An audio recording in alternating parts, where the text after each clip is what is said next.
Mula dito sa Silay South Elementary School,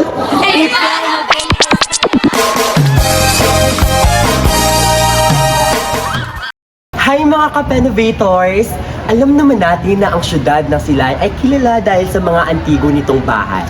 O mas kinikilala nga bilang The Little Paris of Negros. Salamat! Kaya kahit dito sa mga paaralan sa lungsod ng Silay, ay masasabi nating ang mga silid-aralan ay mga antigo. Katulad dito, dito, at dito! Isa ang Silay South sa mga paaralan dito sa lungsod ng Silay na may mga antigong disenyo kahit pa ang mga silid-aralan nito.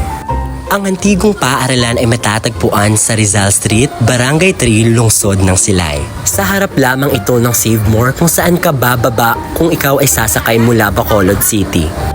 Magpasa hanggang ngayon ay masasaksihan ang ganda at kultura na dala ng antigong paaralan na ito. Kaya't bisitahin na ang lungsod ng Silay at tuklasin ang tinatago nitong yaman. Hanggang sa muling mga ka-Penovators, paalam!